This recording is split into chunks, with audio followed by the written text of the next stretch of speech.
किसान और बादल, किस्मत या भाग्य पर कहानी। गोपालपुर गांव में हर व्यक्ति किसान था। उस गांव को किसानों का गांव कहा जाता था, क्योंकि लोगों को खेती के अलावा कुछ और नहीं आता था। गांव वाले ज्योतिषी को बहुत मानते थे। एक बार उनके गांव में जाने माने ज्योतिषी का आगमन हुआ। सभी गांव वाले उस ज्योतिषी के पास पहुंचे और गांव का भविष्य जानना चाहा। ज्योतिषी ने भविष्यवाणी करते हुए कहा कि अगले 10 साल तक इस गांव में बारिश नहीं होगी। पानी की एक एक बूंद के लिए गांव वाले तरस जाएंगे। गोपालपुर गांव में अकाल पड़ेगा। ज्योतिषी ने सभी गांव वालों से कहा कि यदि तुम सब अपने और परिवार की जान बचाना चाहते हो तब इस गांव को खाली कर किसी दूसरे गांव में बसने के लिए चले जाओ। उनकी बातें सुनने के बाद सभी गांव वाले बेचैन हो उठे। उन्होंने घर जाकर सामान बांधना शुरू किया और सबने फैसला लिया कि वे अगली सुबह ही गांव खाली कर देंगे। उस गांव में एक परिवार ऐसा था जो किसी ज्योतिषी और भविष्यवाणी पर कभी यकीन नहीं करता था। उस परिवार का मुखिया, जिसका नाम हरिया था, उसने अपनी बीवी और बच्चों से कहा कि वे गांव छोड़कर नहीं जाएंगे और ये सब बेकार की बातें हैं, इतने साल तक सूखा पड़ ही नहीं सकता। जब गांव वालों को पता चला कि हरिया उनके साथ नहीं चल रहा है, तब गांव के कुछ बुजुर्ग और बड़े व्यक्ति उसके पास पहुंचे और उसे गांव के साथ चलने के लिए कहा। लेकिन हरिया अपनी ही जिद पर अड़ा रहा और उसने सभी गांव वालों के साथ जाने से इनकार कर दिया।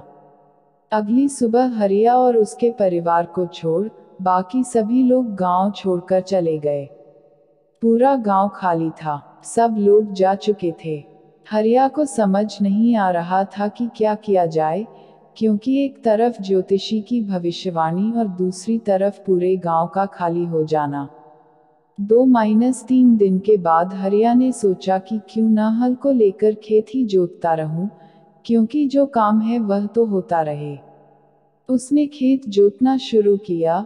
पहले दिन निराश हताश होकर ही वह घर लौटा और यही सिलसिला 3-4 दिन तक चलता रहा।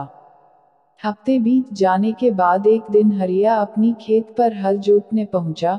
वह हल जोत ही रहा था कि एक छोटा सा बादल का टुकड़ा उसकी खेत के ऊपर आकर देखने लगा कि पूरा गांव खाली होने के बाद यही एक किसान अपना खेत जोत रहा है, जबकि सारे लोग 10 साल तक बारिश नहीं, यह बात सोचकर गांव से चले गए हैं और चारों तरफ सूखा पड़ा हुआ है। उसने किसान से पूछा, अरे ओ किसान, क्या तुम बेवकूफ हो? सारे गांव वाले चले गए लेकिन तुम अकेले ही खेत जोत रहे हो। यह सुनकर किसान ने बादल से कहा, क्या आपको पता है कि मैं खेत क्यों जोत रहा हूँ? इसके पीछे एक बड़ी वजह है, उसी वजह के कारण मैं काम कर रहा हूँ। वजह यह है कि मैं खेत इसलिए जोत रहा हूँ कि मैं खेत जोतना न भूल जाऊं, हल चलाना न भूल जाऊं। आपका तो पता नहीं कि आप कब बरसोगे, लेकिन अगर मैं हल चलाना भूल गया तो मैं अपनी जिंदगी में करूँगा भी क्या? बादल ने सोचा कि ज्योतिषी ने तो भविष्यवाणी कर दी है कि 10 साल तक हम बरसेंगे नहीं।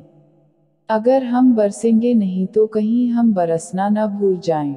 वहां और भी बादल इकट्ठा हो गए और जमकर बारिश होने लगी। ये कहानी हमें अपनी लाइफ में एक बड़ी सीख देती है कि किस्मत या भाग्य हमेशा उसी का साथ देती है जो मेहनत करता है। जो मेहनत करने से पीछे नहीं हटता। आपको अपनी कहानी खुद ही लिखनी होती है, क्योंकि आप खुद ही अपनी लाइफ के हीरो हैं। जय श्री राम।